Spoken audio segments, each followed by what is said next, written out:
Lagyan mo ng cheese to, oh. Meron ng cheese yan sa loob. Wala pa nga. Hindi pa nga siya ng kalog-kalog. Sige. Pero bili ako mo. Siya pa daw kapsat na inggit po, maingitin po. Ay, sana ko rin. Pinahaponin tayo. Isa na lang. Kasi ito po yung ating nadatnan.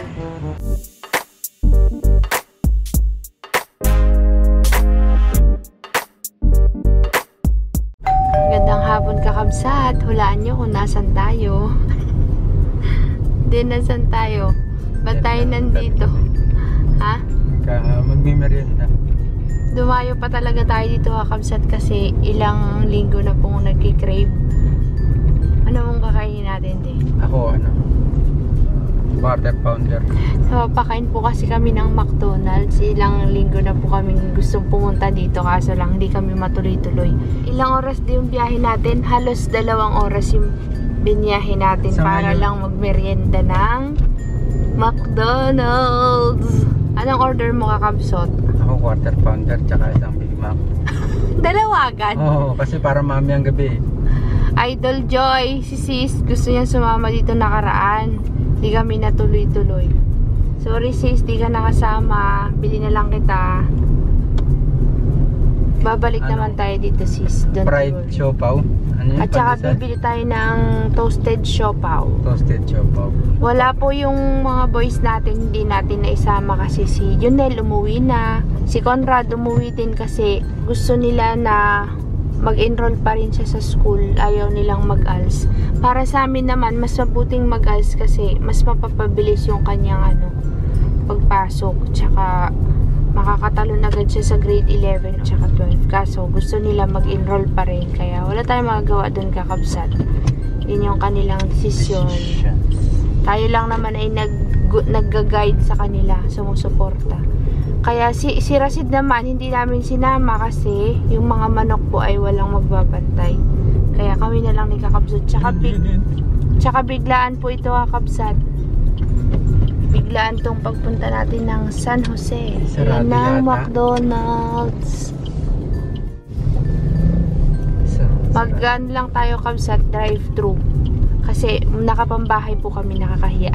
Madungis pa. Papunta lang kami ng kanto eh. Biglang napunta. Anong gusto mo dyan, te? Isang quarter pounder at isang burger McDo. Meron ba yung parang chicken? Yung kinain ko dati? Ano man tawag dun, de? Yeah, McDo is life. Di, ano ba yung kinainan natin dati na yung mayroong crispy chicken yung kanyang filling? Dito, baka ano yun? Jollibee? Oo. Baka Jollibee. Oh. Nandito tayo sa parking area ng McDonald's. Rice. Lagyan mo ng cheese to, oh. Meron ng cheese yan sa loob. Wala pa nga. Hindi pa nga siya ng kalog-kalog. Kaya nga ikaw... Ay, naalog-alog pa ba yan? Ay, syempre. Ayan. Dagdagan mo ng price. Ganun din pala yan. Ito lang binili yung powder na cheese, oh. Hindi na. Tama na yan. Mas masarap yun. Hindi, ilagay mo mamaya. Napakamaligalig po ni kakabsot. Napakamaligalig po niya. Shake fries. Yun. Tapos? Okay. Buhos mo siya dyan. Okay, latin mo na. Tandaan, matapon. Yan. Yan. Tapos, alug-alugin mo siya.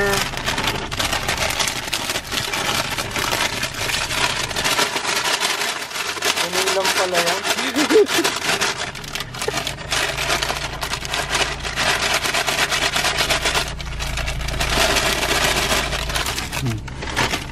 Siyempre, hindi ako nag-alog eh.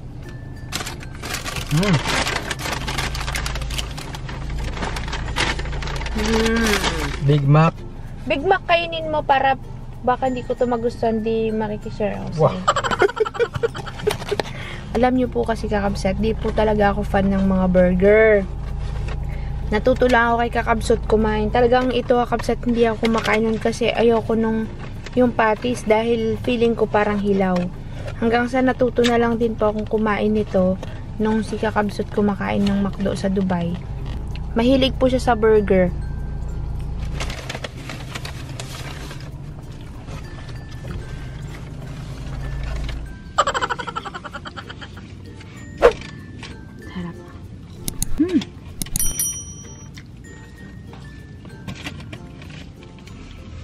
Ang gusto ko talaga kabsat yung may gulay. Ewan kung bakit quarter pounder ang in-order ko. Yung kay kakabsat kasi ay Big Mac may gulay. Chicken Royal ka kung gusto mo ng gulay. Palit. Sige ba?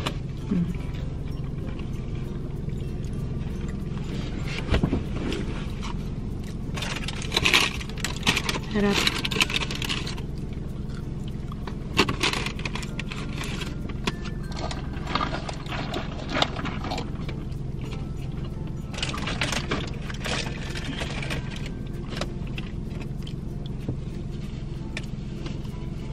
Sakosak na yung Big Mac niya. Sarap yan, yung gulay. Palit daw kami ng quarter pounder. Dito lang po kasi sa San Jose may McDo. Sa bayan, sa Blayan wala. Nagtataka ako kakabsat, ang capital na Occidental Mindoro ay Mamburao. Pero dito sa San Jose, parang nandito lahat yung commercial, ano ba yun, yung mga ganito, kagaya nito kakabsat. Nandito sa San Jose, Jollibee, Inasal, Chowking, McDonald's. Ano pa ba meron dito Robinson. May airport kasi dito. Meron din naman sa Mamburao pero mas madalas ang biyahe dito. Ano?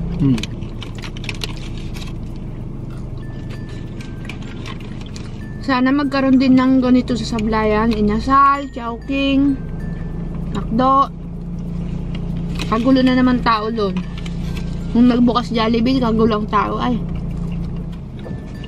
Anong gusto mong price? Anong pinakagusto mong price? Ako, burger ko, McDonald's talaga. Pero sa fries, anong gusto mong brand?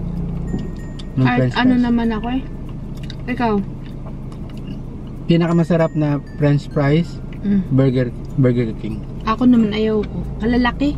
Ganda nga. Pinakamasarap, Burger King.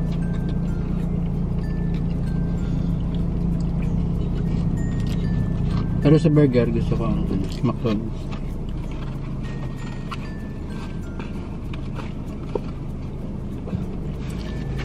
Sa Hong Kong nga may burger pang itim, kulay itim. Yung mga boys din natin kakabsat, ayaw nila ng burger.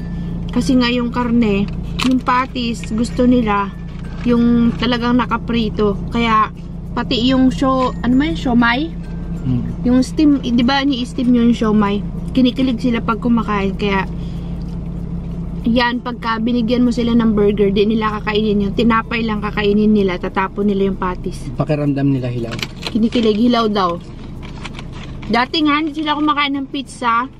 Pero natuto na rin silang kumain ng pizza.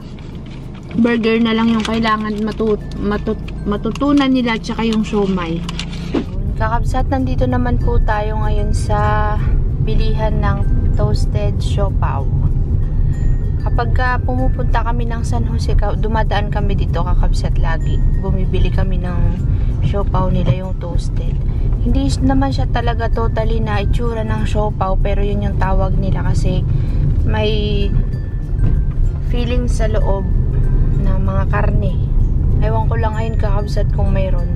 Kasi minsan sarado sila Ito yung side na yan. Yan. Saan ba? Ay, nakalimutan ko na bagad Kali yata tayo. Kamali yata po Ito yata. Food truck. Mali yung dinaanan natin Nagkamali pala tayo kakabsat. Dumiretso kasi tayo kanina kumanang kayo Yan lang siya. Kaya sabi ko dito lang yun sa may gasolinahan Somewhere sa gasolinahan. Ayan Yan. U-turn ka na lang sis. Ayun po kakabsat yung Sulit Hot Pandesal Daily Open. Nagkamali lang po tayo ng pinasukang eskinita.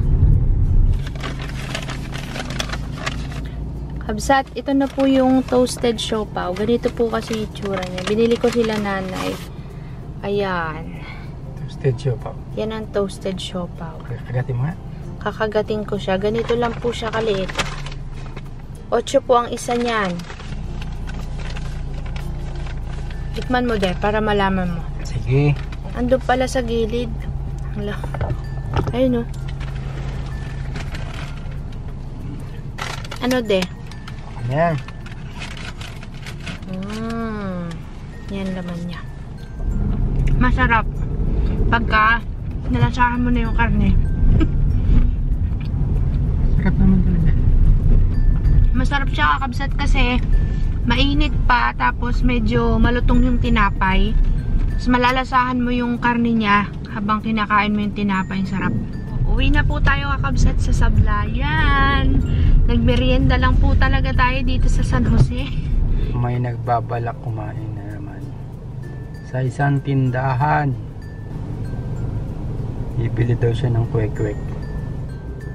Yan, tinitintin pa oh. Bakit napunta ka na dyan? Nandun lang ako sa hardware. Kwek-kwek, tsaka yung siomai.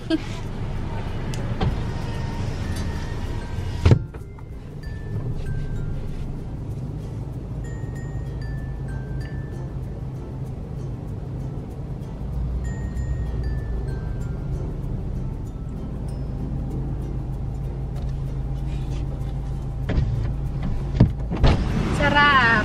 Ayan po yung binili niya. Yan, dalawa. Sumukok. Ayoko, utuhin mo pa ako ah. Uy. Fried siomai. Fried siomai. Siomai nga to. Ah, fried siomai. Ang lasa. Yun lang, mainit. Mainit? Man. Kwek-kwek naman. Ang masarap yan ah. Sarap ng kwek-kwek na yan ah. Hot sauce yan. May higo pa. Diba? May ano pa, palitan pa. Anghang. Anghang. Ayoko. Fried siomai. Tostado naman. Diba? Anghang. Para nakakalaway ang siomai mo. Busog na kasi ako. Gusto mo yan. Tikman mo lang isa. Yari ka pa eh. Tikman mo lang. Sarap.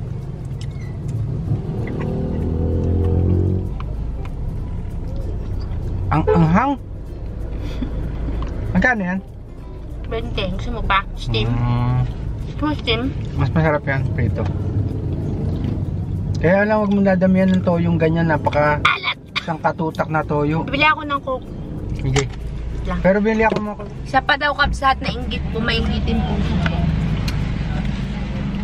Pinagalitan niya po ako kakabsat, di daw fried. Sabi niyo steam or steam siomai. Muna lang. Mas masarap yung fried na. Tingnan niyo kakabsat.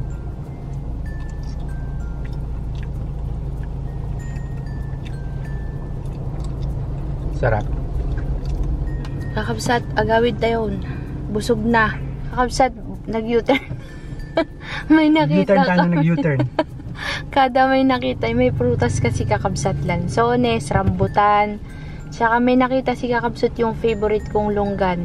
Ewan ko lang kung totoo yung sinasabi niya ba fake news yan. Tignan natin. Yan, longgan. Longgan. Kanina kwek-kwek tsaka siomai. Ito longgan naman ngayon. Pag ito lang, nagbungahan lang yung tinatanim ko dyan. Lansones yan sis. Longgan yan. Asan dyan? Ayan o. Longgan. Longgan, wala. Longgan? Ito na lang. Magkano dito?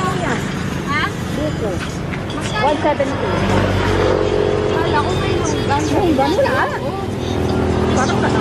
Saan ka galing, te? Yan ka. Kala ko doon.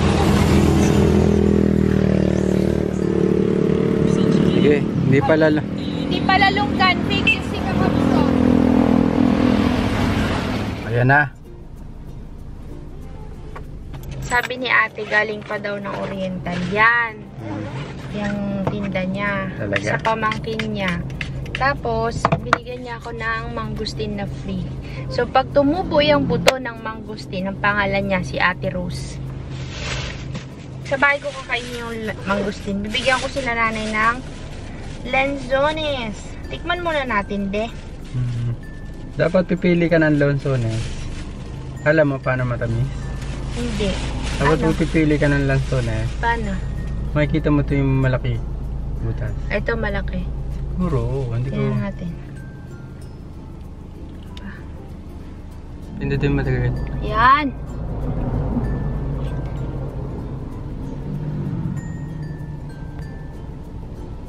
Haha. Ayan na.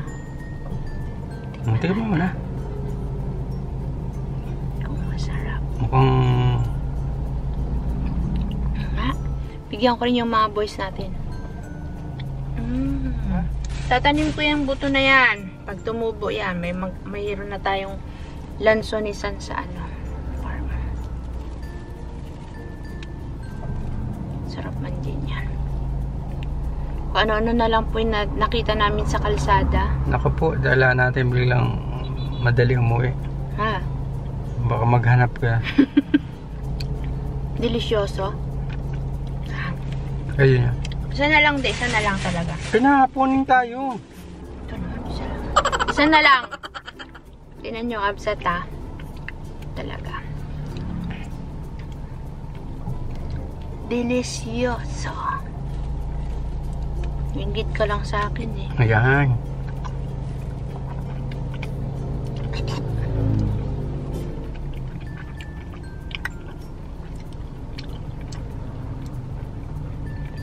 Harap. Dahil pabiling longgan, yung rambutan yung binibigay niya, akala niya rung-ring. Rung-ring daw. Ay, kuti lang, rambutan. Kung saan-saan na po tayo nakapunta, kamsat. Nakagala kayo ngayong araw na. Salamat!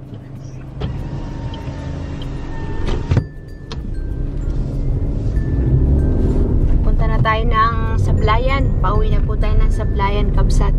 Bye-bye. Kakabsat ng trip po kami ni Kakabsut. Magdo-drone po tayo dito.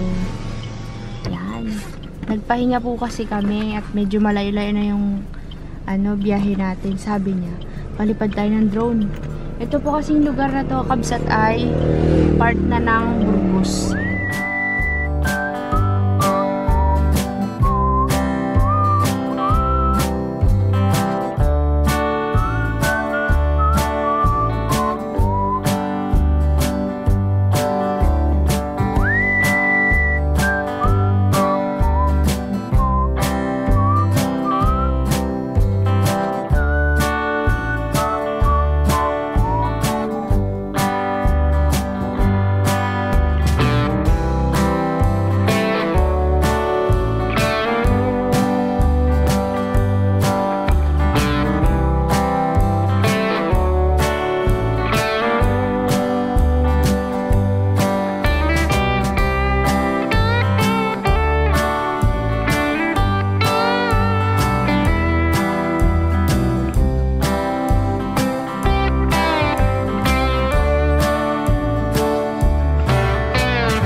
Hi kakabsat, nandito na tayo sa bahay at meron ako sa inyo ipapakita. Pagdating natin, galing sa San Jose, ito po yung ating nadatnan.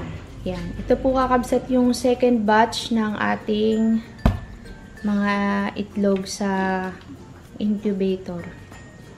Yung first batch na dun sa farm, may namatay nung una, 2. Tapos ngayon, hindi ko na... Yung nilipat natin sa farm, may 2 namatay. Pero yung isa anak ni ni Kundong. Yung isa galing dito sa incubator. Ngayon naman po, ito na yung mga nagpisaan. Pasintabi po sa mga kakabsat na kumakain. Kulit to. Ilan yung napisa, de? 15. Ilan pa yung ano? Meron pa rito, oh. Ayan pa, oh.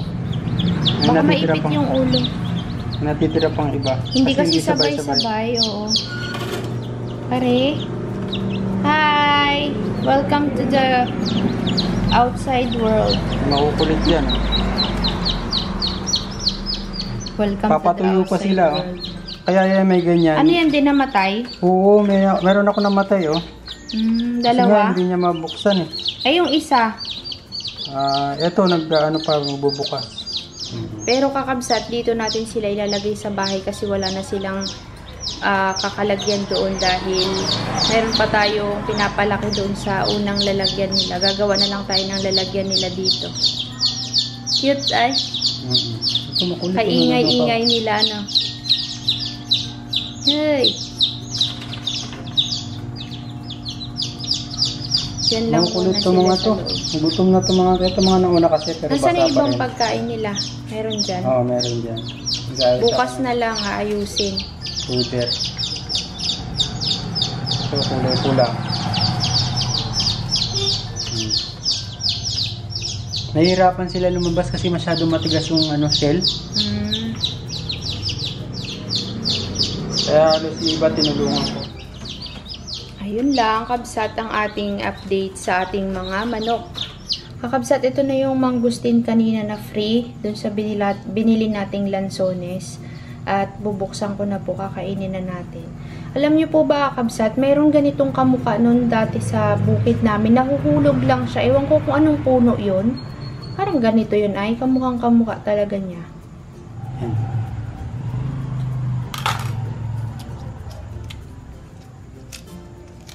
Sarap kaya to. Alam niyo ba, kabsat, kailan ko lang nakilala yung ibang mga prutas. Kay kakabsot lang.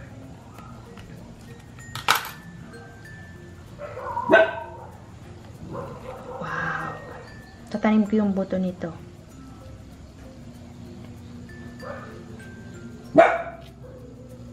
Tikman na natin. Parang santol na parang guyabano. Yung lasa niya. Sarap. Isa lang yung buto, de. Isa lang yung nakuha kong buto. Isa lang nakuha kong buto. Itatanim ko siya mamaya. Direct planting na po natin. Direct planting.